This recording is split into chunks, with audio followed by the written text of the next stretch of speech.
ค่ะสวัสดีค่ะสวัสดี FC ทั้งช่องของสงกรานต์นะคะพี่น้องมื้อนี้นะคะมีแนวทางของเซียนหรือว่าพอเซียนผาสุกนะคะพี่น้องพอเซียนผาสุกมาใหม่ค่ะพี่น้องมางวดแรกนะคะพี่น้องเพิ่นว่าเพิ่นเห็นแอดมาโดนแล้วเห็นช่องของแอดมาโดนแล้วเพิ่นก็เลยอยากมาเป็นสะพานบุญให้กับ FC ของแอดนะคะพี่น้อง เพิ่นเคยให้ช่องหนึ่งมาแล้วนะคะพี่น้องเคยให้มาแล้วช่องหนึ่งแต่ว่าเพิ่นว่ากับเขาดีอยู่เพิ่นว่าถามเพิ่นว่าเขาจักงวดแล้วเพิ่นก็ว่านับบ่ถ้วนที่แอดแต่เพิ่นเฮ็ดมาแต่ปีพศ59เพิ่นว่าเพิ่นเฮ็ดซ่อมมาเพิ่นว่ามันเข้าตลอดเข้าอยู่บ่เซา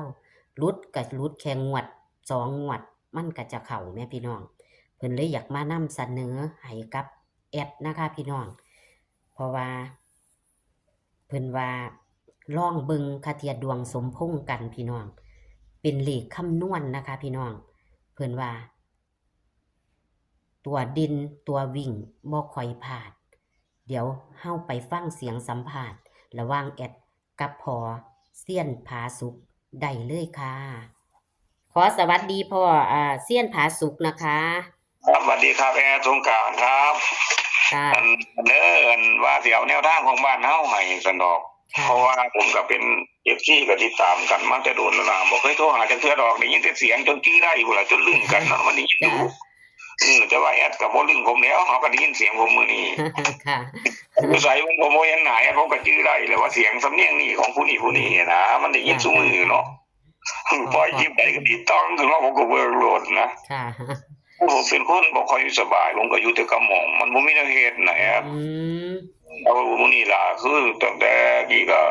ครูบาอาจารย์เพิ่นเคยเว้าตำราเลขจังซั่นจังซี่ให้ก็มาคิดมาค้นเบิ่งเฮ็ดไปเฮ็ดมามันผมเฮ็ดมาหลายปีแล้วเด้แต่ว่าผมบ่เคยนั่นบ่เคยถูกเลขมันถูกผมก็บ่ถูกผมบ่มีวาสนาค่ะมีเท่าไรก็เบิดเท่านั้นล่ะสุยไปหาเงินหาทองบ่ได้ดอกคนโซ่เนาะค่ะป่วยบ่ค่ะป่วยเป็นโรคหยังค่ะนี่ป่วยเป็นอิหยังหรือจังใดว่าผมก็อาศัยกินเวชพิการล่ะอย่าเว้าแต่ว่าเป็นโรคหยังมันหลายเฮาบ่เป็นคนพื้นฐานบ่นั่นแน่เนาะให้ว่าเป็นคนที่แบบว่า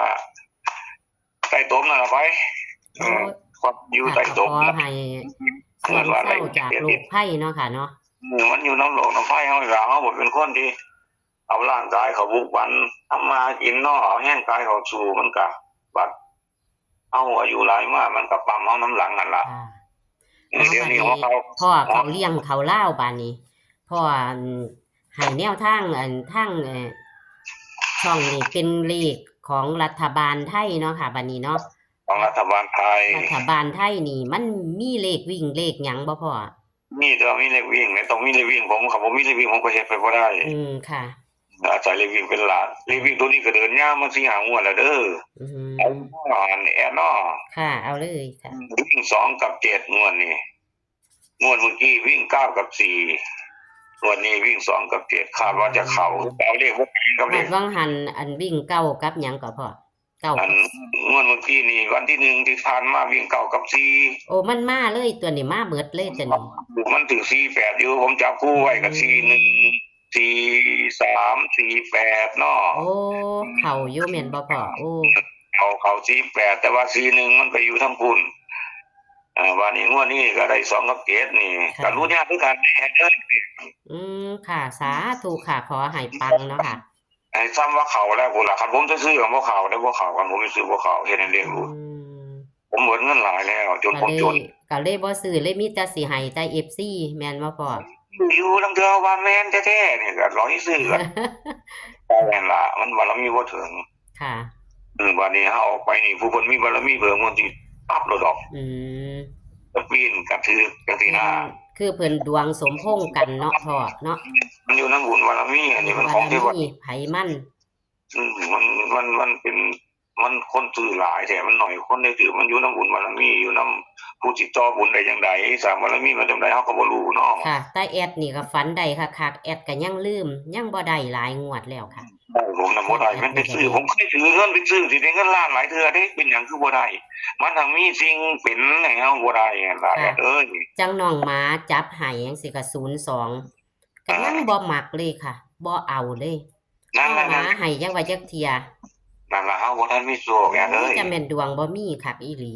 ของวันที่16เด้อ ค่ะ บ้านเฮาวิ่ง2กับ9 2กับ9บ่พ่อ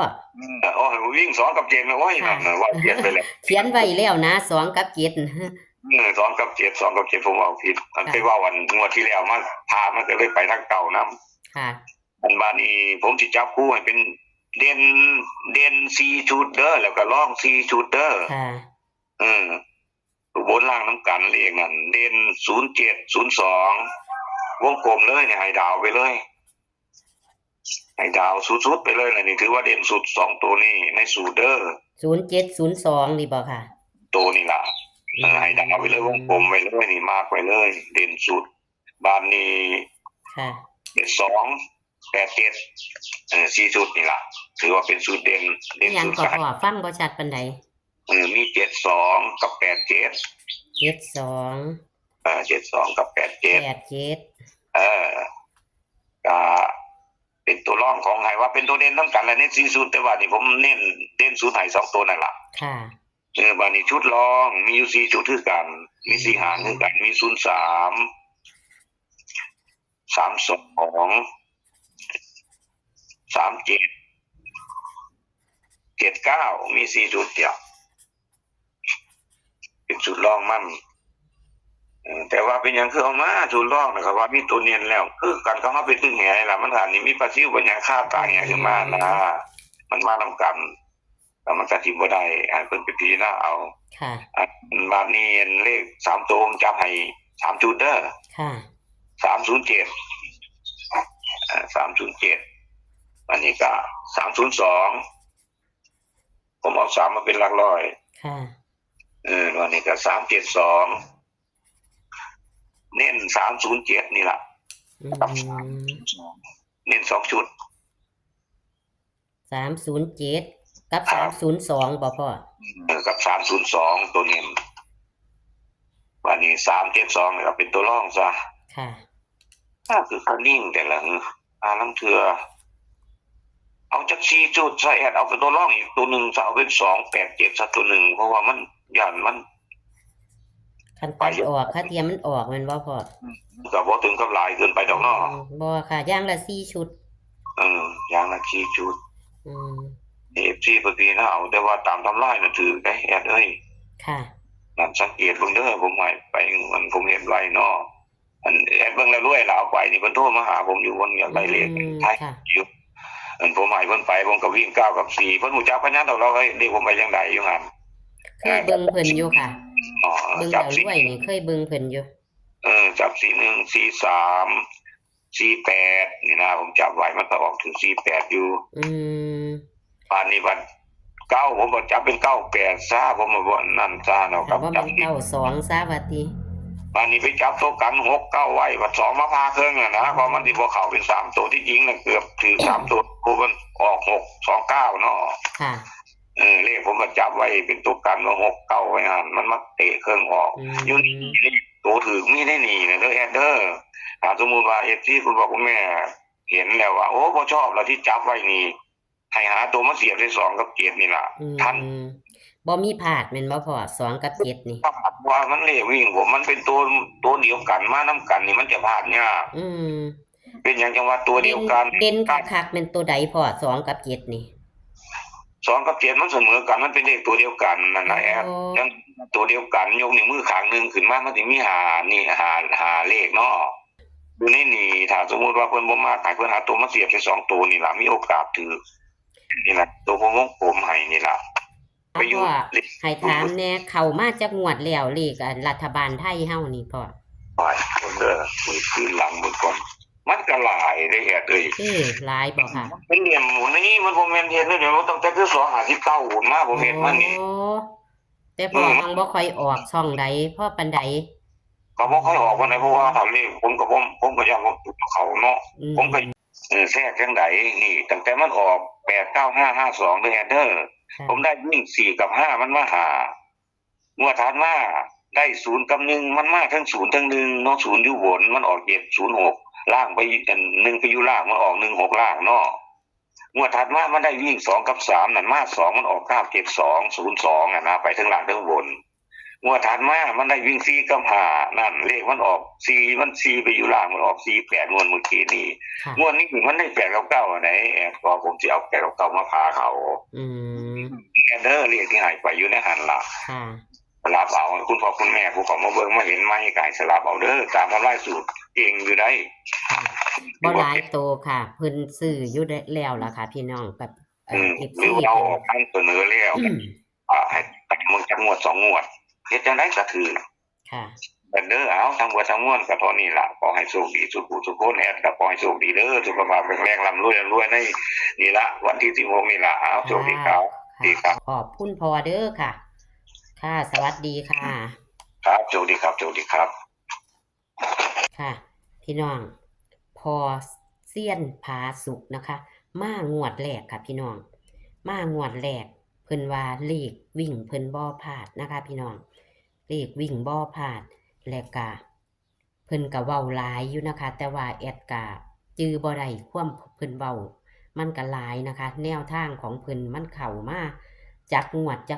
เพิ่นก็ไล่มาอยู่ แต่เพิ่นว่าให้เบิ่งซะก่อนนะคะ พี่น้อง เลขเพิ่นมันก็บ่หลายหางนะคะ เลขวิ่งเลขเด่นก็คือ2กับ7นะคะ พี่น้อง เลขพอเซียนผาสุก2กับ7เพิ่นเน้นๆให้เพิ่นจับคู่ให้2ตัวมี4หางนะคะ พี่น้อง มีตัวร่องนำนะคะ ตัวร่อง